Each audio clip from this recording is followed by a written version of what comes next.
Hi, everyone, and welcome to Friday Night Huddle. Joining me just briefly will be Connor Reel as well as Shane Fordham. But first, coming into tonight, just 2 weeks remain in the high school football regular season. Still plenty in a few districts to play for. It includes tonight's matchup in the Bay Rivers. Poquoson hosting Bruton. Connor Reel was there. Yeah, B. Smith. And look, in the 13 News Now sports department, we like to refer to Brian Smith as the OG. All right, it's hard to picture a more calming and wise veteran presence than him. However, you had some competition out at Poquoson today because this is Doug Sproul. Doug Sproul has been the band director at Poquoson for 37 years, and this was his last home regular season game. He's retiring after this year. Congratulations to Doug Sproul. And you know how I know he's a real one? After all the congratulations, he looked at his band and he said, hey, y'all better play good tonight. That's how you get in the Hall of Fame. Now, I know these teams were ready to play good. You know how I know that? Because opening kickoff, the first play of the game, it's Bruton receiving. That's Anthony Henderson. He's going to find a crease up that left sideline, and he's gone.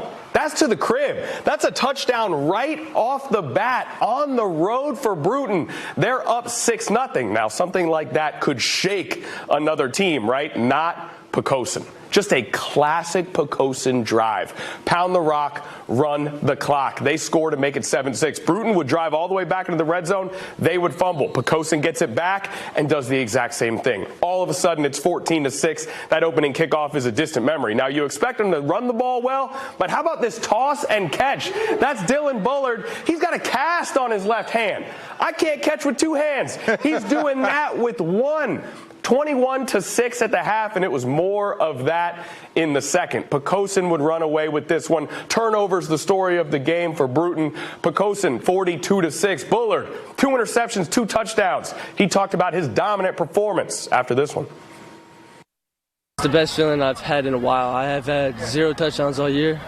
Came out here, smacked these guys in the mouth, and just showed our potential. And I think this is the best game we've played all year. Now, Brian, if that was the best game they've played all year, it's going to have to be even better next week. It's another battle of the unbeatens. Poquoson, Lafayette. Doesn't get any bigger than that. B. Smith, though, we still got more to do this week. What else you got for me? Well, we sure do. We turn to the south side as well as a matchup in the Beach District. Kempsville taking on Kellam. Shane Fordham, take it from here, my man. Well, B. Smith, Connor Non-Fictional, today was a good day. You know why? Because the dark side went crazy, a.k.a. defense, a.k.a. D-block. Kempsville hosting Kellam. Chiefs up 21-12 in the third. Elijah McDonald and Lahai Massacoy team up for the sack. McDonald with the clever one-arm sack. That leads to a field goal for Kempsville. Chiefs, that puts the Chiefs up 24-12. Fourth quarter now. Kellam on offense. Jalen Batty with the pick. Takes the Chiefs all the way back to their own red zone. And then this right here, Robert Hughes Jr. just finishes it off with the smooth touchdown run from the 5. Kempsville wins in a gritty defensive game, 31-12. 4 sacks in the second half. But you know it wasn't a defensive game? This game by Maury. Maury at Churchland. Tayshawn Branch lowers the shoulder for the touchdown run. That puts Maury up 7, and it was all downhill from here.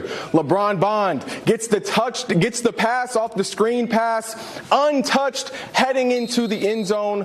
That's Sue. This now brings back to the punt block by Maury. This is Connor O'Rourke who recovers it in the end zone for the touchdown. But now, back on offense for Maury. Torrey Newkirk, the standout quarterback, finds Elijah Moss for the Moss. That is 28 points in the first quarter. Maury goes on to squad wipe Churchland 49-7. But B. Smith, was that the craziest game? That's a crazy game. Let's talk around the league. Maury, we mentioned winning big. Oscar Smith taking home a dub. Kings Fork as well. Granby blanks Manor. Cox over Princess Anne. Salem, Drubbin, Tallwood 55-20. Bayside over Ocean Lakes. Lansdowne a winner, as was Indian River, Western Branch, Grassfield, and Nansemond River. And, of course, Saturday, Lake Taylor taking on Norcom. That happens at 1 p.m. Back to the Bay Rivers we go. Tabb facing Warhill. Tigers trailing 21-10. Third quarter, that would be Landon Howard, giving them a 22-21 lead. The 2-point no good. Fourth quarter, Tabb building on that lead. Got faked out on the run. That would be me. But the pass I got, Corbin Eckert to Matt Adams. 30 yards, 29-21 Tigers ball. Hold on. Back come the Lions. Eric Crane busting free. Looking like Shane Fordham on a Tuesday. Going in for a score, 2-point no good.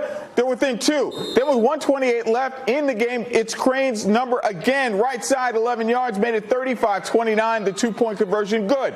Still some life in the Tigers, though. 9 seconds left in the game. Eckert pressured, sacked by Isaiah Rembert. Lions hold on to win 35-29.